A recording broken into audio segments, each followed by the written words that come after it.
Leviticus 18 is that thou shalt lay with another man shall be stoned to death. Just saying. I want to talk to my deconstructing followers, because the number of people posting that Charlie Kirk was a godly man and a good Christian is staggering, and I'm sure it has been triggering to you as well. It spirals me back to my early days of deconstructing, when I was labeled the bad Christian.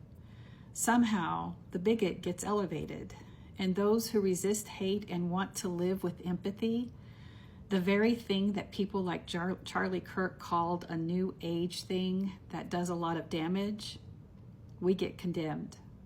So let's be clear. Charlie Kirk quoted Levitical law and called for the LGBTQIA+ people to be stoned.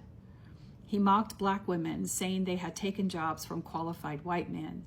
His legacy is being sanitized, but there's a reason he was close enough to Trump to be called a friend. Kirk reflects the ugliest side of Christianity. Anyone calling him a good Christian is reflecting what they believe Christianity should be. But two things can be true. No one condones gun violence. This was a horrible tragedy. But people suddenly crying out that this must stop because Kirk has been unalived? Where was that energy after a MAGA extremist, unalived state representative Melissa Hortman and her husband? Trump has never even once said her name. Not once, not one time. Yet Kirk gets a flag at half-staff. That hypocrisy is outrageous. Meanwhile, children suffer daily and face the constant risk of becoming victims of gun violence. Republicans have repeatedly blocked gun legislation to protect the children since Columbine. Kirk believed gun violence was an acceptable byproduct of protecting the Second Amendment.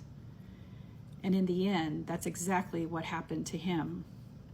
Until we stop pretending that this is about you losing your great Uncle Harry's hunting rifle, until we stop conflating common sense laws with some so-called God-given right, nothing is going to change. Absolutely nothing. Here's the truth. People are now demanding empathy for a man who publicly mocked empathy. That contradiction is not lost on those of us who live with the daily fear of gun violence. Empathy cannot be reserved for the powerful while the powerless keep dying. If empathy means anything, it must mean protecting children before protecting guns. So yes, be angry, be heartbroken, refuse to let his legacy be rewritten as godly when it was anything but. Because in the end, true empathy is what will save us, not dismissing it as weakness, but daring to let it change us.